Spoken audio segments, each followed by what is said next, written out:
వాగర్థావివ సంపృక్తౌ వాగర్థ ప్రతిపత్తయే జగతః పితరౌ వందే పార్వతీ పరమేశ్వరౌ.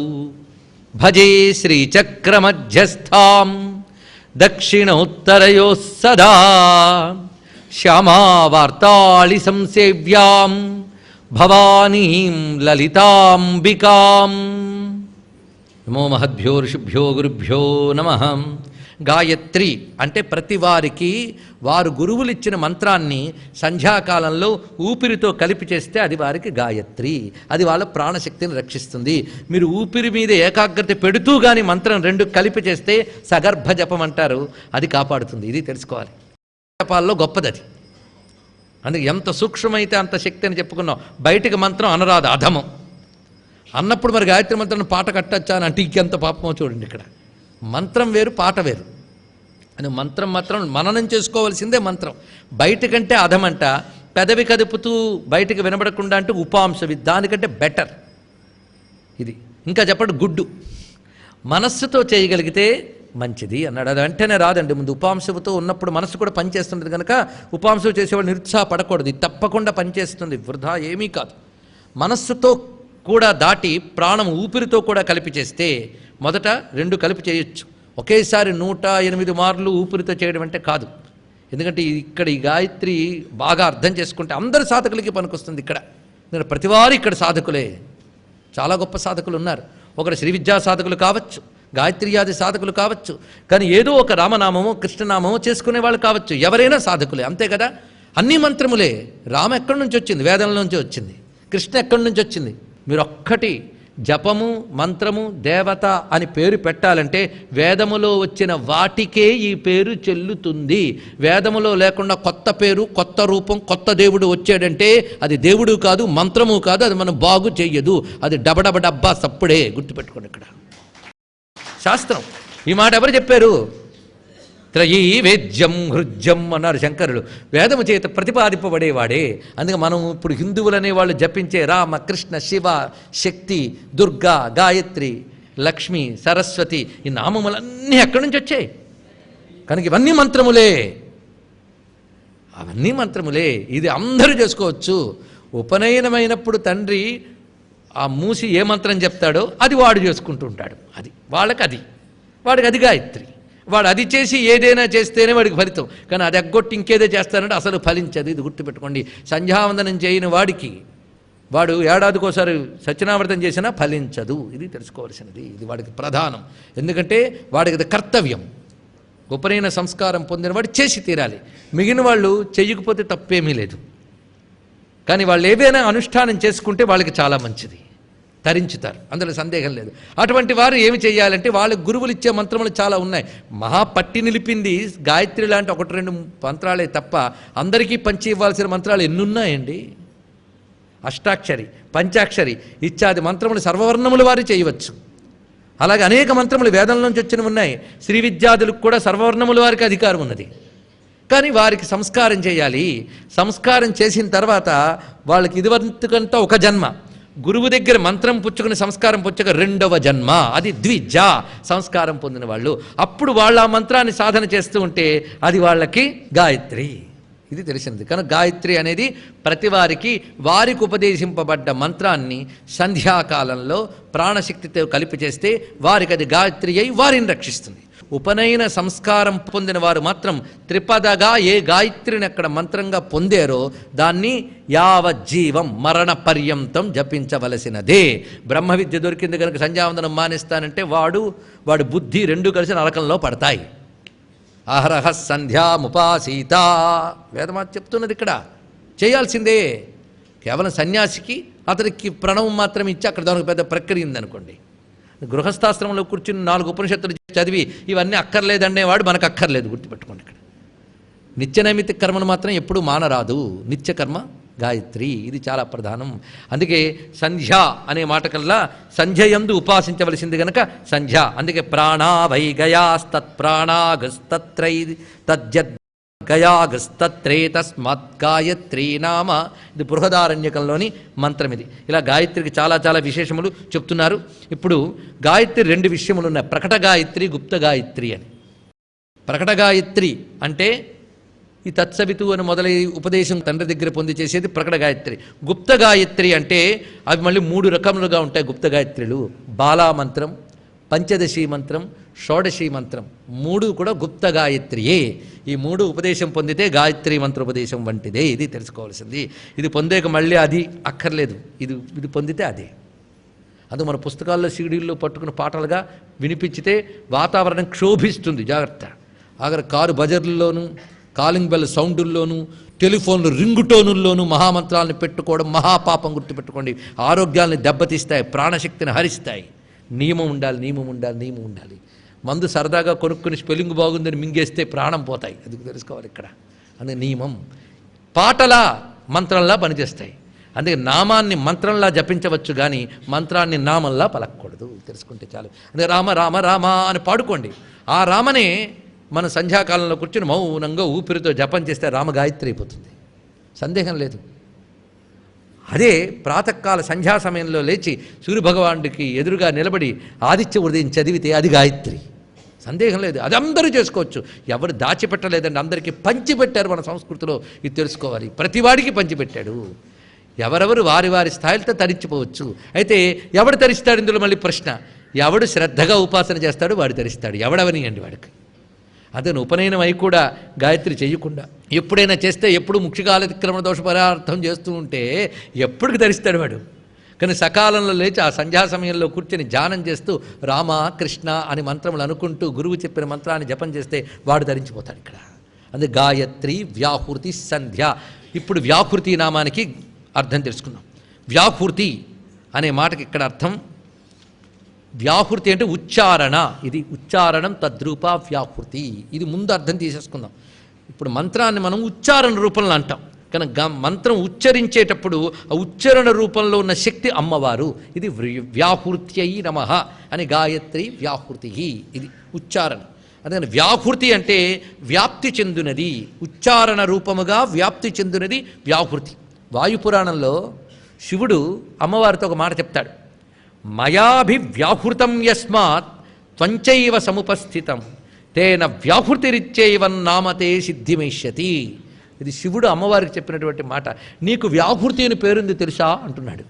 ఎందుకు వచ్చిందంటే, నేను మొట్టమొదట నిన్ను ఉచ్చరించాను, అది విని బ్రహ్మదేవుడు నిన్ను ఉచ్చరించాడు నా దగ్గర నుంచి స్వీకరించి. నేను బ్రహ్మదేవుడు కలిసి నిన్ను ఉచ్చరించాం కనుక నీ పేరు వ్యాహృతి అన్నట్ట. కానీ వ్యాహృతి అంటే ఉచ్చరింపబడునది. ఎవరి చేతి ఉచ్చరింపబడింది? ఎవడైనా గొప్పవాడు ఉచ్చరించాడనప్పుడు చెప్పాలి. గొప్పవాడు ఎవడు? పరమేశ్వరుడు. పరమేశ్వరుడు ఉచ్చరించినదే వ్యాహృతి. పరమేశ్వరుడు ఉచ్చరించిందేది? వేదం. ఆయన పలుకది. అందుకు పరమేశ్వరుడి నుంచి వేద రూపముగా వచ్చిన ఉచ్చారణ గాయత్రి. కనుక పరమేశ్వరుని యొక్క వేద రూపమే గాయత్రి. వ్యాహృతి అనగా వేదమాత. అందుకే గాయత్రికి వేదమాత అని పేరు. ఇది తెలుసుకోవాల్సింది. వేద రూపములతో వచ్చినటువంటిది గాయత్రి. ఆ వేదం మన ప్రాణాలని రక్షిస్తుంది. ఇది తెలుసుకోవాలి.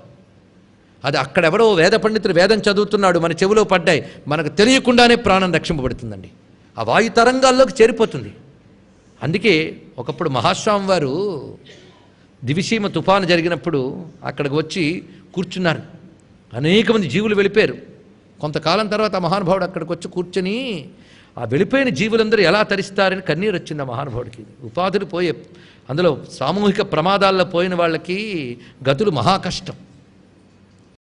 ఆయనకు కన్నీరు వచ్చింది, వీళ్ళు ఎలా తరిస్తారని. వెంటనే కొంతమంది వేద పండితులు పిలిపించి ఇక్కడ వేద పాఠశాల పెట్టాలి, నిత్యం వేదోచ్చారణ జరుగుతూ ఉంటే ఇక్కడ ఆవరించినటువంటి జీవులందరి యొక్క ఆత్మలు శాంతించి సద్గతిని పొందుతారు అని చెప్పాడు. ఇది తెలుసుకోండి ఇక్కడ. అందుకు వేదం ఉద్ధరింపబడాలి, వేద పాఠశాలలు ఉండాలి, వేద పండితులకు నమస్కరించుకోవాలి. సర్వే దేవాహ, వాళ్ళ యందు సర్వదేవతలు ఉంటారు. ఎందుకంటే వేదం వాళ్ళ యందు ఉంది. కానీ వేదం వాళ్ళ యందు ఉండడానికి తగ్గ జీవన విధానం ఒకటి ఉండేది.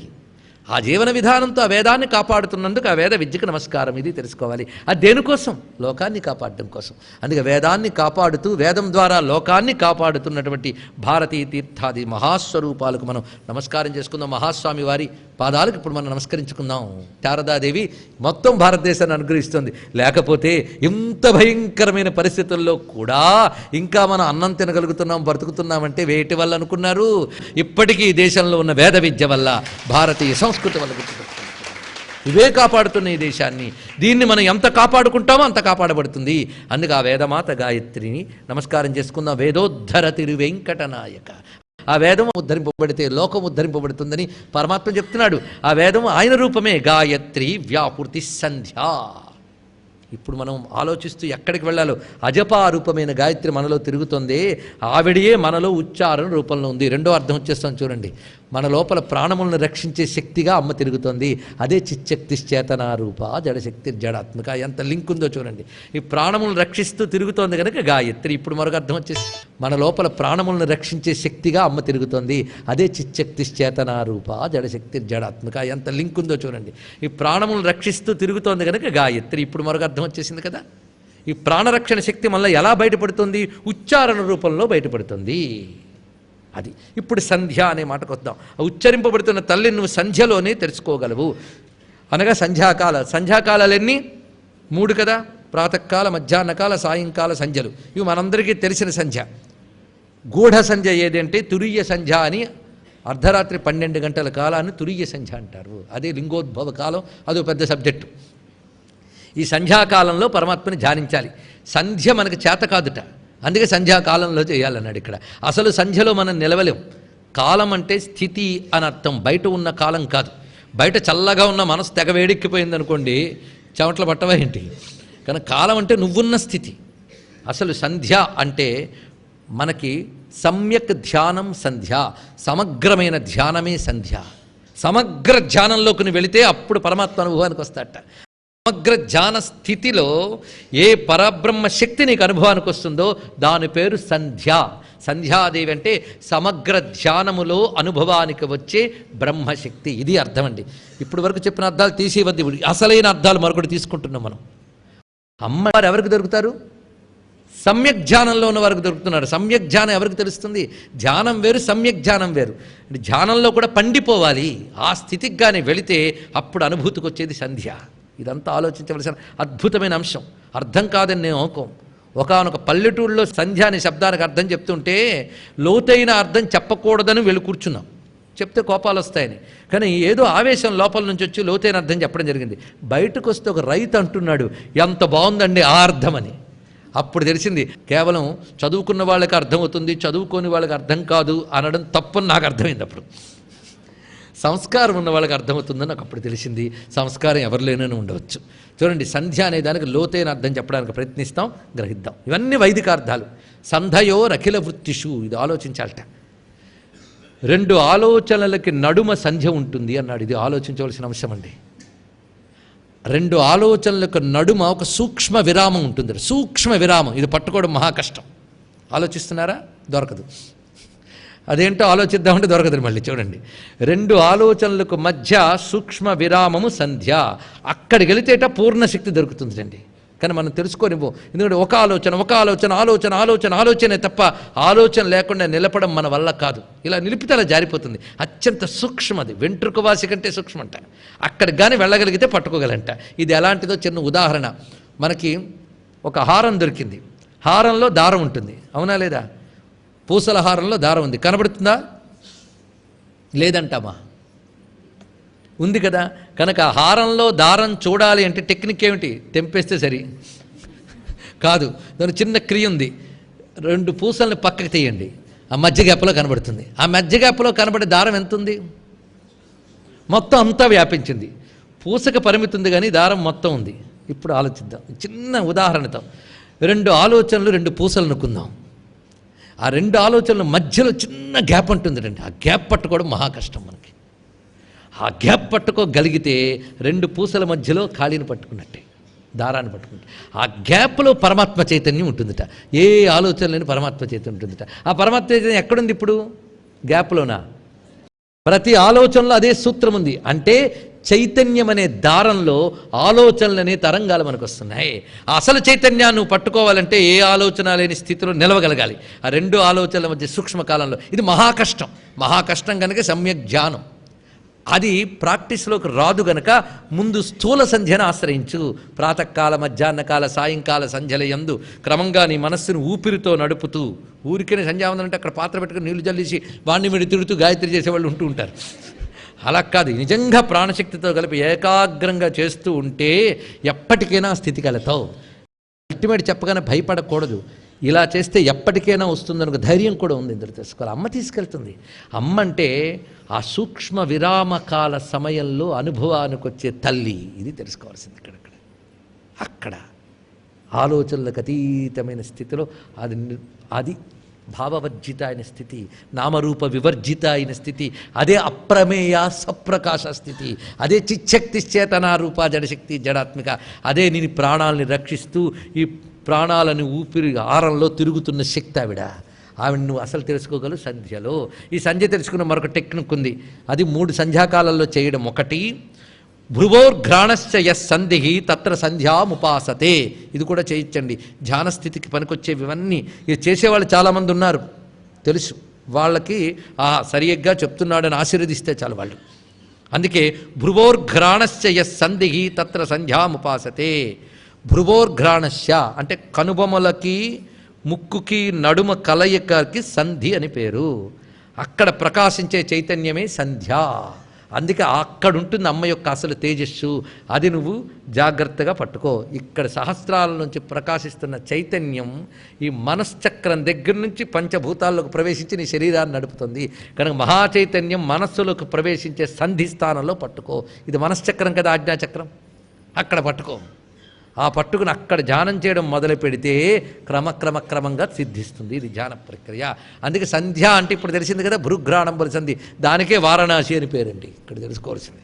అందుకే శ్రీపర్వతం శిరస్థానే వైద్యనాథం లలాటకే వారాణసి భ్రువోర్మధ్యే అన్నారు. ఇక్కడ శ్రీశైలం శిరస్సుట, వారణాసి కనుబొమల నడిపి ప్రాంతం. అయితే కైలాసమే శిరస్సును మరొక చోటు ఉంది. ఇప్పుడు ఏది కరెక్ట్? శ్రీశైలమే కైలాసం అనేది కరెక్ట్. అది తెలియాలంటే ఒక పెద్ద రహస్యం. మళ్ళీ శ్రీశైలం మహిమైపోతుంది. సరే, ఇక్కడ కనుబొమల నడివి ప్రాంతం వారణాసి. వారణాసి 2 నడుల నడువు గంగ ఉంది. అలాగే ఇడా పింగళ వరణ అసి సుషుమ్న గంగ 3 కలిసే చోటు సంధ్య. ఇక్కడ ఉంటుంది జ్యోతిర్లింగం. ఆ జ్యోతి పరంజ్యోతి. అది శరీరానికి అంతటికి చిచ్చక్తి జడశక్తి అని, అదే నీ ప్రాణాలను రక్షిస్తున్నది. అక్కడ ధ్యానం చేస్తే నీ ప్రాణరక్షణ లభిస్తున్నది. అందుకు ఇదంతా ప్రక్రియే గాయత్రి వ్యాహృతి సంధ్య. ఇప్పుడు వ్యాహృతి శబ్దానికి అసలైన మరొక అర్థం చెప్పుకోవాలి. భూహు భువహ శువహ ఇవి కదా వ్యాహృతులు. ఇవేంటో కాదు, గట్టిగా ఆలోచిస్తే బ్రహ్మగ్రంథి విభేదిని, విష్ణుగ్రంథి విభేదిని, రుద్రగ్రంథి విభేదిని విద్యే. అదే భూర్భువ శుభ అంటే. బయట చూస్తే భూహు భువహ శుభ లోకములు. ఇక్కడ ఒక మాట చెప్తారు. బ్రహ్మదేవుడు పరమాత్మని ధ్యానిస్తూ ఉన్నట్ట. ఆ పరమాత్మ పరంజ్యోతి ఒక జ్యోతిస్వరూపంగా దర్శనమిచ్చి అది 3 రూపములతో వచ్చిందట. అకార ఉకార మకారములు. అందులోంచి రుక్కులు యజస్సులు సామములు వచ్చేట. ఆ 3 నుంచి మనకు వచ్చినటువంటి రుక్కులు యజస్సులు సామముల నుంచి వచ్చినటువంటి గొప్ప స్వరూపం ఏమిటంటే సూర్యుడు, అగ్ని, వాయువు వచ్చేట. ఇది అగ్నివాయు సూర్యులు దాని నుంచి వచ్చారన్నాడు. ఇలాగా అక్కడి నుంచి క్రమంగా భూమి, అంతరిక్షము, దివి వచ్చిందట. ఈ ఏర్పాటు. ఇప్పుడు ఇట్టించి మనం వెళదాం. భూమి, అంతరిక్షము, దివి. మనం చూస్తున్నాం భూమి, అంతరిక్షం అంటే ఆకాశం, దానిపైన ఉన్న దేవలోకం దివి. ఈ 3 సారము రుక్కు యజస్సు సామము. వీళ్ళే అగ్నివాయు సూర్యులు. ఈ 3 సారము అకార ఉకార మకారములు. ఈ 3 సారము ఓంకారము. ఓంకారము యొక్క సారము పరమాత్మ. ఇప్పుడు తెలిసింది కదా ఇక్కడ. కనుక పరమాత్మ 3 రూపములుగా వ్యాహృతి అయ్యాడు కదా. అదే భూహు భువహ శువహ. ఆ వ్యాహృతి అది తెలుసుకోవాల్సింది. ఈ భావనతో చేయాలి. అని భావనాత్మకంగా చేస్తే సిద్ధి ఎక్కువ. అందుకే ఇప్పుడు చెప్పుకుంటున్నాం ఈ విషయాన్ని. చెప్తూ ఇక్కడ క్రమంగా అగ్నివాయు సూర్యసారములని ఋగ్వేదము అగ్నిసారము, యజుర్వేదము వాయుసారము, సామవేదము సూర్యసారము, ఆదిత్యసారము. ఈ 3 స్వరూపములే ప్రపంచము. ఈ 3 యొక్క సారమే ఋగ్యజుస్సామములు. ఈ 3 సారమే అకార ఉకార మకారములు. ఈ 3 సారమే ఓంకారము. దాని సారం పరమాత్మ. అంటే ఈ 3కి అసలు సారముడు పరమాత్మ. అదే వ్యాహృతి విస్తరించి ఉచ్చారణ రూపంలో వచ్చింది. అగ్నివాయు సూర్య మండలములు క్షేమంగా ఉండాలి అంటే ఋగ్యజుస్సామ వేద విద్యయే కాపాడుతుంది. ఇది దీని యొక్క భావం మనం గ్రహించుకోవాలి. అందుకే వ్యాహృతులు అనగా ఇవి చెప్పుకున్నాం. ఇక సంధ్య అయినది. ఇప్పుడు ద్విజబృంద నిషేవిత అంటే సంస్కారం పొందిన వారి చేత సేవించబడుతున్నది. తత్వాసన తత్వమయీ. ఇప్పుడు ఒక మాట చూపిస్తున్నాడు.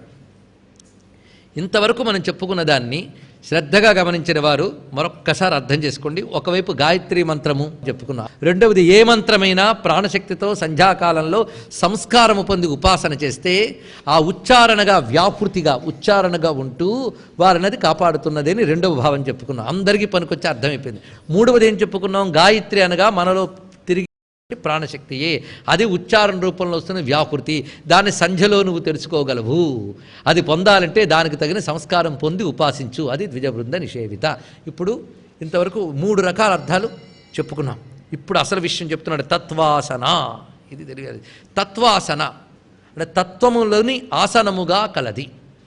ఆసనముగా కలది అంటే అర్థం ఆసనం ప్రధానం కాదు, ఆసనం మీద కూర్చున్నావిడి ప్రధానం. మనకి సింహాసనం ఎందుకు పెట్టాను? రాజుగారు కూర్చుంటారని. కూర్చున్న రాజు ప్రధానం, సింహాసనం కాదు. అలాగే తత్వములు అమ్మవారికి ఆసనము, అందుకే తత్వములే ఆసనముగా కలది. తత్వములంటే ఏమిటి?